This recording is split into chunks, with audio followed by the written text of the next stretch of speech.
Hello students, this is Rahila Khurshid and welcome to Study Hub।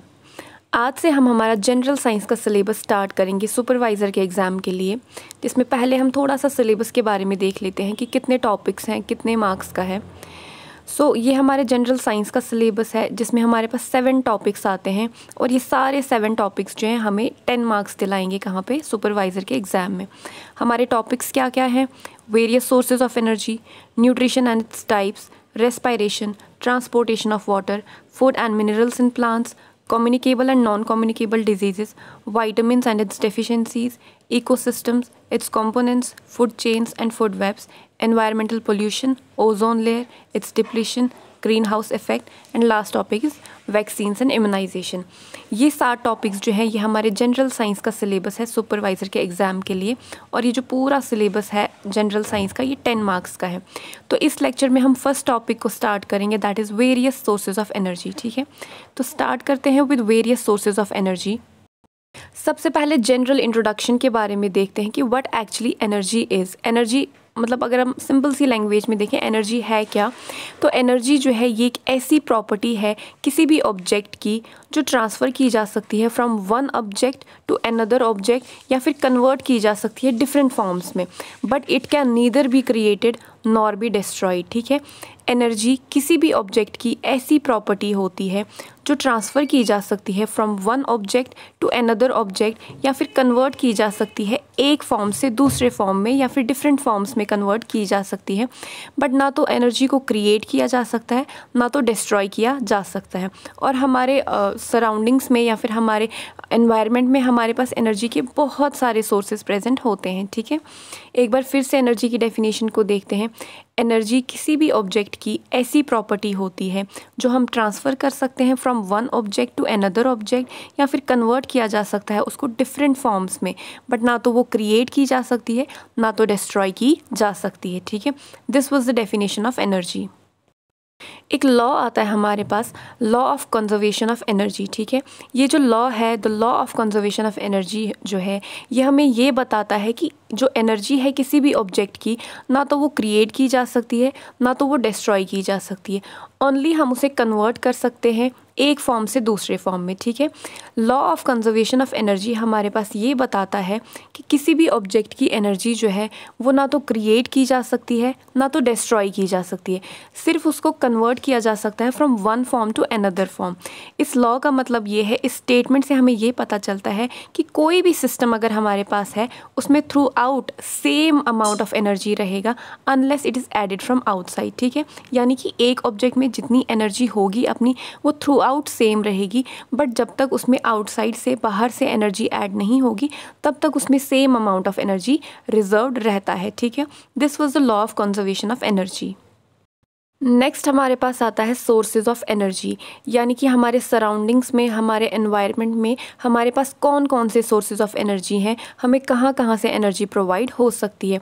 हमारे पास 2 basic sources of energy होते हैं, one is renewable sources, another one is non renewable sources. ठीक है, ये दोनों type के sources जो हैं ये हमारे पास नेचुरल सोर्सेज ऑफ एनर्जी आते हैं। ठीक है, यानी कि ये नेचुरली हमारे एनवायरनमेंट में प्रेजेंट होते हैं। दैट मीन्स हमारे पास 2 टाइप के नेचुरल रिसोर्सेज ऑफ एनर्जी होते हैं, one is renewable resources, another one is non renewable resources. अब ये होते क्या हैं ये हम आगे देखेंगे। एग्जाम्पल्स जो यहाँ पे मैंने लिस्ट आउट की हैं इससे आपको पता चल ही गया होगा कि रिन्यूएबल सोर्सेज क्या होते हैं और नॉन रिन्यूएबल सोर्सेज क्या क्या होते हैं। ठीक है, सबसे पहले हमारे पास आता है renewable sources of energy. Renewable, renewable यानी कि बार बार नया बनता जाता है। ठीक है, that means renewable sources of energy ऐसे सोर्सेज ऑफ एनर्जी होते हैं जो प्लेंटी अमाउंट में प्रेजेंट होते हैं नेचर में, बहुत लार्ज अमाउंट में प्रेजेंट होते हैं, अनलिमिटेड अमाउंट में प्रेजेंट होते हैं नेचर में, और ये सस्टेनेबल होते हैं यानी कि थ्रू आउट चलते रहते हैं। ठीक है, यानी कि रिन्यूएबल सोर्सेज ऑफ एनर्जी ऐसे सोर्सेज हैं हमारे पास जो कभी ख़त्म नहीं होंगे। ठीक है, जो बार बार रिन्यू होते रहते हैं, जो एनवायरनमेंट में नेचुरली इस अमाउंट में प्रेजेंट हैं कि वो कभी भी ख़त्म नहीं होंगे। ठीक है, ये जो है ये बार बार न्यू बनते जाते हैं, ये लार्ज अमाउंट में प्रेजेंट होते हैं, प्लेंटी अमाउंट में प्रेजेंट होते हैं।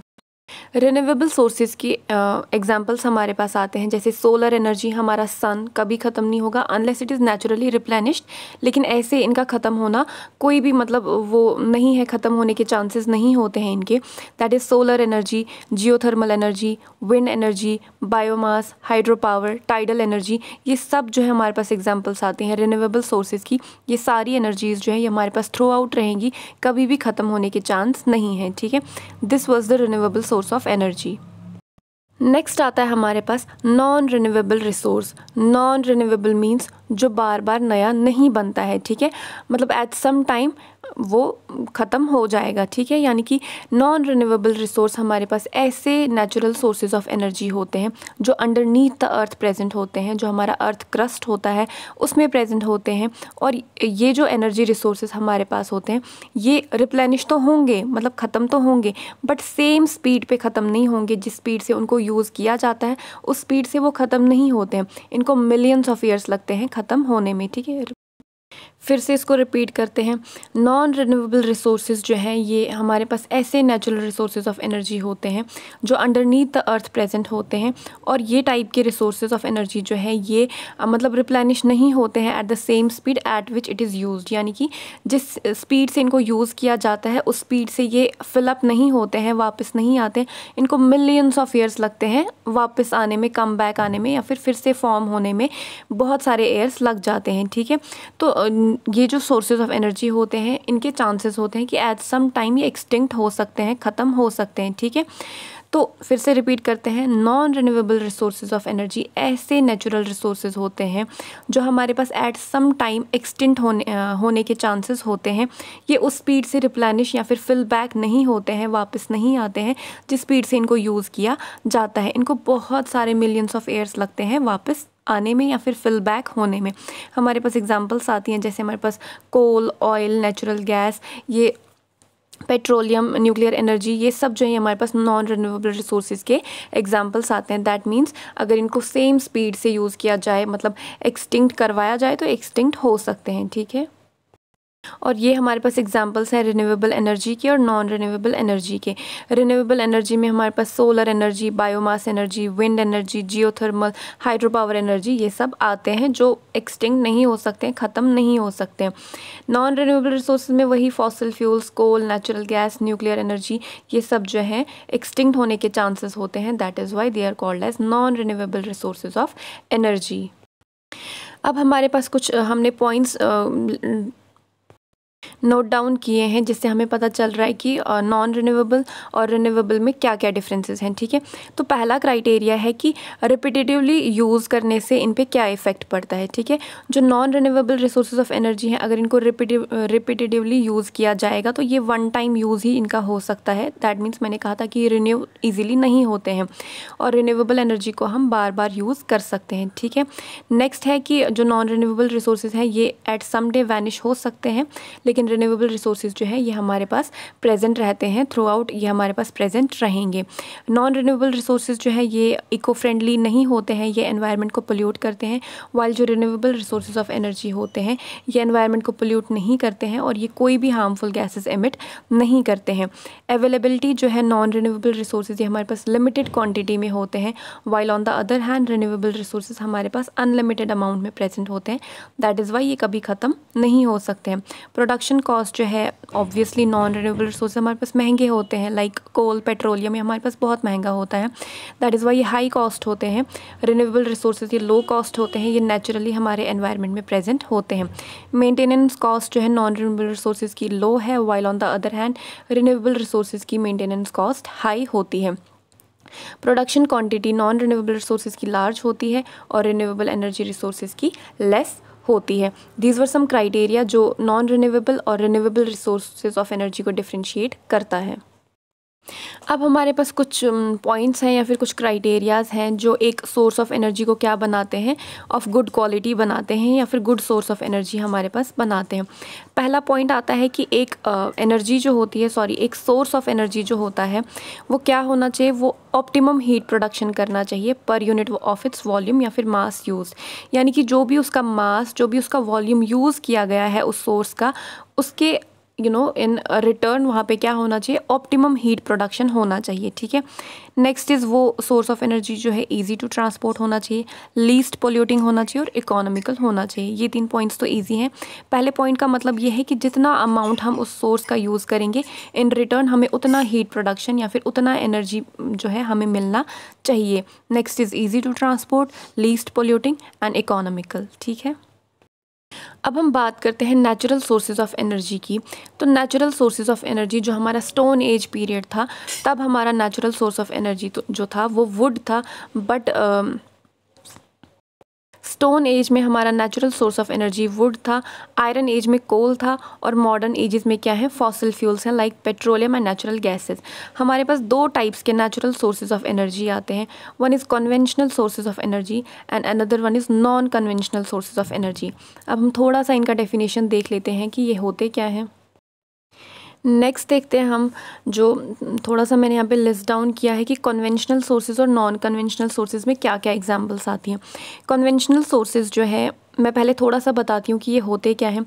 कन्वेंशनल सोर्सेज में हमारे नॉन रिन्यूएबल रिसोर्सेज आएंगे और नॉन कन्वेंशनल रिसोर्सेज में हमारे रिन्यूएबल रिसोर्सेज आएंगे, ठीक है। कन्वेंशनल सोर्सेज वही जो एट सम टाइम ख़त्म हो जाएंगे, नॉन कन्वेंशनल रिसोर्सेज वही जो एबंडेंटली प्रेजेंट है, जो कभी ख़त्म नहीं होंगे। कन्वेंशनल सोर्सेज में हमारे पास फर्दर 2 डिविजन्स हैं, one is commercial and other one is non commercial. Commercial हम सबको पता है कि जो मतलब बाई कॉस्ट हमें मिलते हैं, मतलब बाई मनी एक्सपेंडिचर से हमें मिलते हैं, while on the other hand जो नॉन कमर्शियल है वो हमें ऐसे ही मिल जाते हैं विदाउट एनी कॉस्ट, वो हमें मिल जाते हैं, ठीक है। कमर्शियल में हमारे पास जो कन्वेंशनल सोर्सेज आते हैं that is coal, petroleum, electricity, and non commercial में हमारे पास फायरवुड, स्ट्रॉ, ड्राई डंग हो जाता है। यानी कि नॉन कमर्शियल में जो चीज़ें आ रही हैं इनके लिए हमें कोई भी कॉस्ट या फिर कोई भी मनी देने की ज़रूरत नहीं होती, ये हमें ऐसे भी मिल जाते हैं, ठीक है। नॉन कन्वेंशनल सोर्सेज में वही ये रिन्यूएबल सोर्सेज आएंगे, जैसे bio energy, solar energy, wind energy etcetera, ठीक है। अब हम थोड़ा सा डिफ्रेंशिएट करेंगे conventional and non conventional sources of energy को। पहला पॉइंट है, जो कन्वेंशनल सोर्सेज हैं ये ऐसे सोर्सेज ऑफ एनर्जी होते हैं जो लिमिटेड होते हैं और एग्जॉस्टेबल होते हैं। जो मैंने क्या कहा था, नॉन रिन्यूएबल रिसोर्सेज जो होते हैं वो लिमिटेड होते हैं, एग्जॉस्टेबल होते हैं। That means non renewable resources जो हैं ये हमारे पास कन्वेंशनल सोर्सेज ऑफ एनर्जी होते हैं। ये लिमिटेड अमाउंट में प्रेजेंट होते हैं और ये at some time, at some day exhaust हो सकते हैं। While on the other hand non conventional sources of energy में हमारे पास रिन्यूएबल सोर्सेज ऑफ एनर्जी आते हैं जो एबंडेंटली प्रेजेंट होते हैं और इनएग्जॉस्टेबल होते हैं। Conventional sources obviously pollution cause करते हैं क्योंकि इसमें कोल, पेट्रोलियम ये सब आता है, वाइल जो हमारे नॉन कन्वेंशनल सोर्सेज होते हैं ये या तो लिटिल या तो नो पोल्यूशन कॉज करते हैं, ठीक है। जो भी कन्वेंशनल सोर्सेज हमारे पास फ्यूल्स प्रोड्यूस करते हैं वो कंपैरेटिवली एक्सपेंसिव होते हैं। अगर हम कॉमन एग्जांपल ले लें, पेट्रोलियम बहुत ज़्यादा एक्सपेंसिव है, तो जो कन्वेंशनल सोर्सेज हैं वो बहुत ज़्यादा एक्सपेंसिव होते हैं। नॉन कन्वेंशनल सोर्सेज में जो भी फ्यूल्स हमें मिलते हैं वो कंपैरेटिवली चीपर होते हैं than that of conventional sources, ठीक है। एंड लास्ट पॉइंट इज़ वही, कन्वेंशनल सोर्सेज हमारे पास नॉन रिन्यूएबल होते हैं, नॉन कन्वेंशनल हमारे पास रिन्यूएबल होते हैं। एग्जांपल्स आएंगी कन्वेंशनल में coal, natural gas, petroleum etcetera, and non conventional में वही wind energy, solar energy, tidal energy etcetera. So this was all about today's topic. I hope आप सबको अच्छे से समझ आया होगा। Thank you so much, take care, bye bye.